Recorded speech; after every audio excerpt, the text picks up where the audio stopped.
오늘부터 민수기 묵상을 합니다.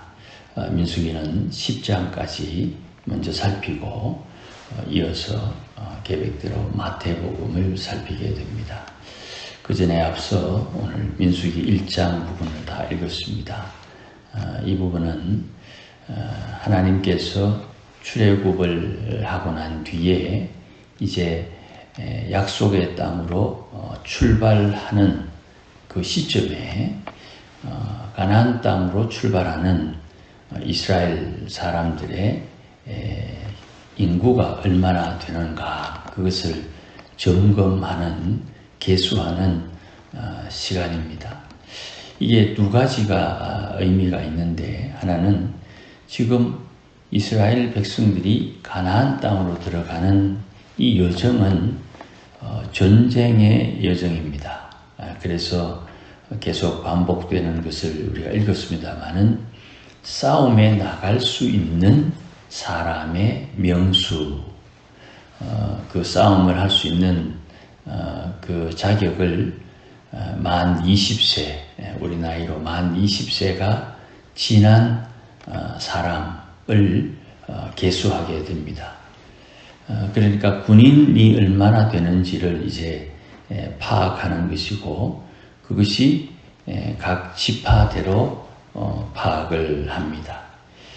이 지파를 강조하는 이유는 또 다른 면에서 모두가 다 형제지만 이들을 그 성막을 중심으로 편성을 해서 주거 지역을 정하고 또 이동하는데 질서를 유지하기 위한 것으로 이해가 됩니다. 내일 본문에 그 부분에 대해서 한 번 더 언급을 할 것입니다. 또 하나는 세금과 관련된 인구를 계수합니다. 이것은 율법에 다시 한 번 더 언급을 하겠습니다만은 이 두 가지가 대부분 인구 조사하는 큰 이유가 됩니다. 특별히 오늘 본문에서는 싸움에 나갈 만한 사람들을 계수하는데 좀 더 초점이 맞춰져 있다 하는 것을 먼저 말씀을 드리고, 이렇게 인구 조사하는 것이 하나님께서 모세에게 명령하신 것입니다. 1절 말씀해 보시면 여호와께서 시내 광야 회막에서 모세에게 말씀하셨다. 2절에 그리고 남자의 수를 계수하라. 3절에 자격은 20세 이상이다. 그렇게 말씀을 하고, 이들은 싸움에 나갈 만한 사람들이다. 그렇게 언급을 하십니다. 그러니까 이 내용이 인구를 조사한 것이 하나님께서 명령하신 것입니다. 그러면 우리가 인구와 관련돼서 다윗이 떠오르지요. 다윗이 인구조사를 했을 때는 하나님께서 명령하지 않으셨는가? 그것을 궁금하게 생각하면 우리가 말씀을 좀 더 자세히 살펴보니까 마귀가, 사탄이 다윗을 대적하여 다윗이 인구를 조사했다. 그렇게 나오죠.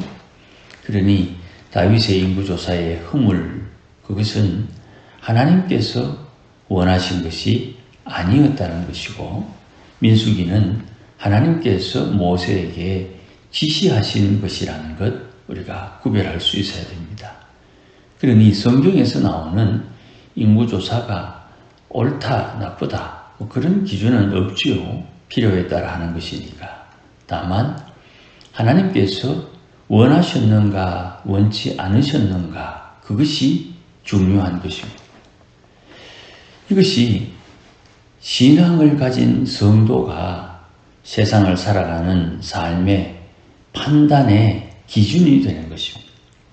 하나님이 원하셨는가, 하나님이 원치 않으셨는가를 누가 결정합니까?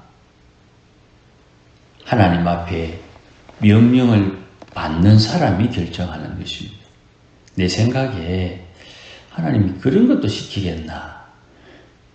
하나님이 그런 것도 시키겠나 하는 것이 하나님께서 시키는 것에 의심을 품거나 그것을 무시하게 되는 것은 결코 지혜로운 것은 아닙니다. 하나님께서 갑자기 사람을 불러서 전혀 보통 사람들이 이해되지 않는 것을 하나님이 요구할 때가 많습니다. 홍해를 건넌다. 어떻게 사람이 바다로 들어갈 수 있는가? 전혀 상식적으로 이해가 되지 않지요. 그런데 못에 따라 홍해로 들어가지 않으면 죽습니다. 하나님께서 아브라함을 불러서 아들을 제물로 삼아 하나님 앞에 제사를 드리라 그럽니다. 아브라함이 75세에 가나안 땅으로 이주를 해와서 그때부터 지금까지 하나님을 섬기고 100세에 낳은 그 아들을 근 15년 정도 키웠다가 하나님께서 그 아들을 제물로 드리고 하나님 앞에 예배를 드리라 하는 그 말씀을 누가 그대로 이해하고 순종하겠습니까? 아브라함이 그 말을 듣고 하나님이 기뻐하는 일이니 그 일을 감당한 것이고 그에게 믿음이 있다는 것을 확정해 준 사건이 되는 것이지요. 마찬가지입니다. 요한이 예수님을 만났습니다. 베드로가 예수님을 만나고 그들이 예수님과 함께하며 겪었던 많은 일들 다 마찬가지입니다. 어느 날 사람들이 예수님 말씀에 시험에 들어가지고 예수님을 떠날 때에 또 예수님이 사람들에게 구설수에 오를 때에 예수님께서 제자들에게 묻습니다. 너희도 나를 떠나려느냐? 그때 베드로가 생명의 말씀이 주께 있으니 우리가 어디로 가리이까? 예수님께서 지금 말씀을 강하게 증거함으로 많은 사람들에게 거부를 받고 구설수에 오르는 그 상황에서도 제자들은 생명의 말씀이 하나님께 주님께 있다는 것을 고백하고 있는 것을 볼 때 저것들 다 한 통속인가 그런 오해도 받을 수 있겠지요. 그런데 그들은 주님 앞에 그렇게 고백을 합니다. 그러니 하나님께서 기뻐하는 것이 뭔지를 아는 것은 주고 받은 자만 아는 것입니다. 1번, 2번, 3번, 4번 4명의 사람이 있다고 칩시다. 1번과 하나님과의 관계, 2번과 하나님과의 관계, 3번과 하나님과의 관계, 4번과 하나님의 관계는 각자가 다 다른 것입니다. 1번이 4번 보고 너 그렇게 하나님 믿지 마라 그런 소리 하면 안 되는 거죠. 4번에게 하나님이 원하는 것이 따로 있고 1번에게 원하는 것이 따로 있는 거예요. 그러니 하나님께서 인구를 조사하라 하는 이 말씀을 단편적으로 이해하면 곤란한 것입니다. 하나님께서 기뻐하는 것을 시험하고 하나님을 기쁘시게 하라. 바울이 에베소를 통해서 우리에게 하신 말씀, 우리가 작년 연말에 우리가 묵상을 했습니다. 그렇게 인구를 조사했더니 그 인구 조사하는데 하나님께서 지혜를 주십니다. 4절 말씀에 각 지파의 우두머리, 지파장을 세우게 하시고 지파별로 누구누구를 선정하라 그렇게 말씀을 하십니다. 17절 말씀에 모세와 아론이 이렇게 지명된 사람들을 데리고 각 지파별로 사람들을 계수했습니다.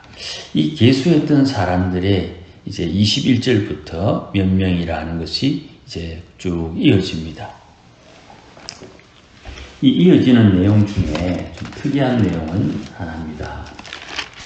유다 지파에 대한 이야기입니다. 26절 이후에 보시면 27절에 유다 지파의 인구가 74,600명이다 이렇게 되어 있습니다.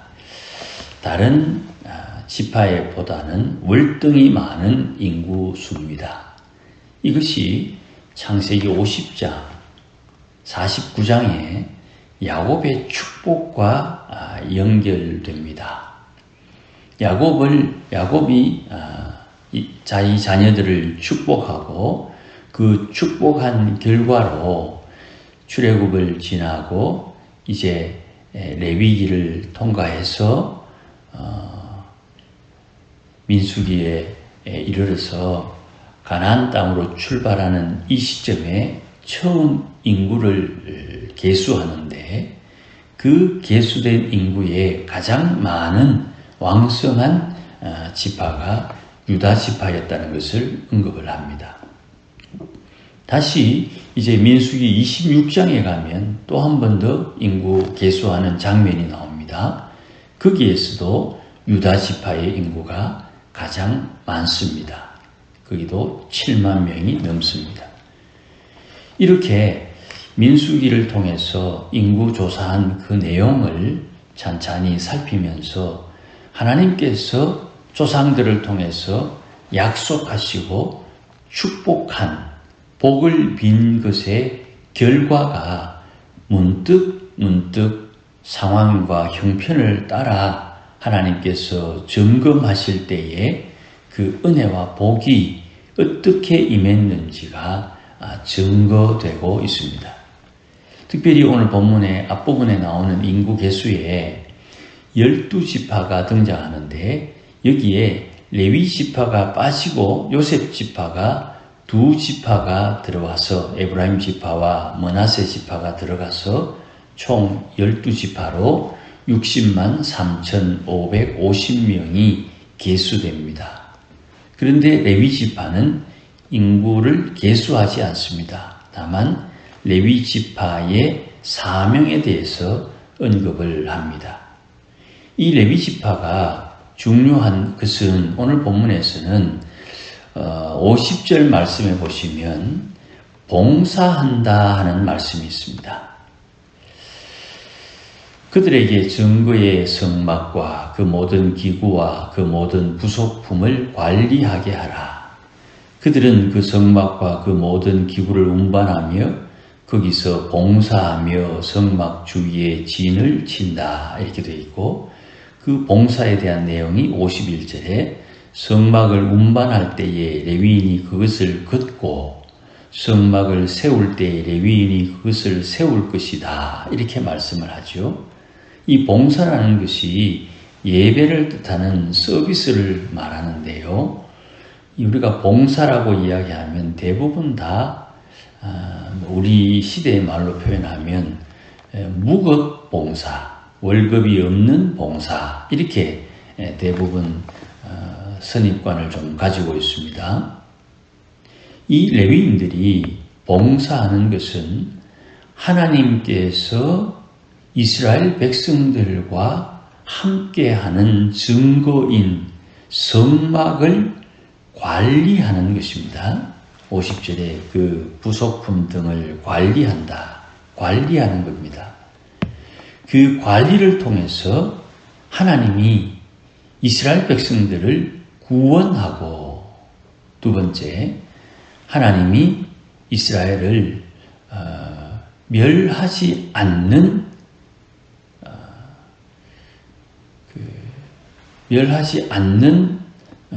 방법이 되는 것입니다. 이 레위인들 외에 다른 이들이 성막을 가까이 하면 죽어요. 이스라엘 백성이라 할지라도. 그러니 레위인들이 보호받아야 하는 이유는 이스라엘을 구원하시는 하나님의 방법이 되기 때문에 레위인들이 소중한 것입니다. 이런 일은 없지만 레위인들이 다 죽어버렸다. 혹시 어려운 일을 해서 죽어버렸다. 그러면 성막을 움직일 수도 없고 성막과 관련된 일을 할 수도 없으니 그들은 망하게 된다 이 말씀입니다. 그래서 레위인들은 계수하지 않고 레위인들이 존재한다는 것 자체가 중요하고 이들이 봉사함으로 이스라엘 백성들이 살아남는 원인이 되는 것입니다. 그래서 53절에 보면 레위인이 정거의 성막 사방에 진을 쳐서 이스라엘 자손의 회중에게 진노가 임하지 않게 하라 그랬어요. 레위인이 있어서 하나님의 진노가 임하지 않습니다. 거꾸로 레위인이 있어서 하나님의 구원을 받는 것입니다. 그러니까 이 천하의 전쟁에도 쓸모없는 레위인들이 정작 이스라엘 백성들이 존재하는 이유가 되는 것이죠. 레위인들은 자기들이 아무 일 하지 않는 것처럼 보이지만 자기들은 자기들의 할 일이 따로 있어요. 전쟁에 나가진 않지만 전쟁에서 승리하게 하시는 하나님이 이스라엘 백성들과 함께하는 이유가 된다는 것이에요.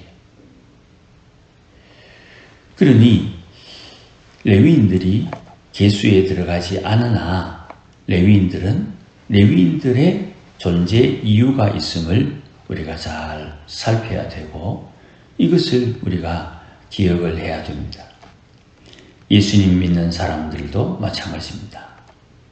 예수 믿는 사람들에게 있는 듯 없는 듯 하는 것이 뭡니까? 성령입니다. 성령이 함께 하는 것이 중요합니다. 예수 믿으면 누구나 다 성령 받지요.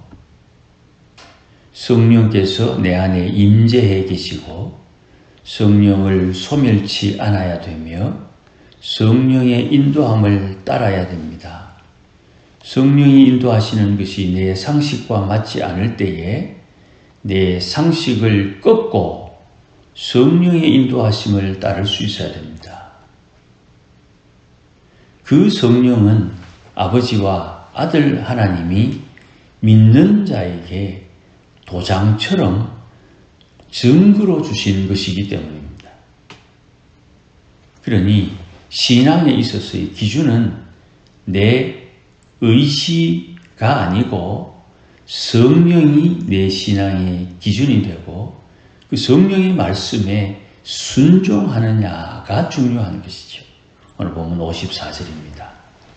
이스라엘 자손이 그대로 행하되 여호와께서 모세에게 명령하신 대로 행하였다.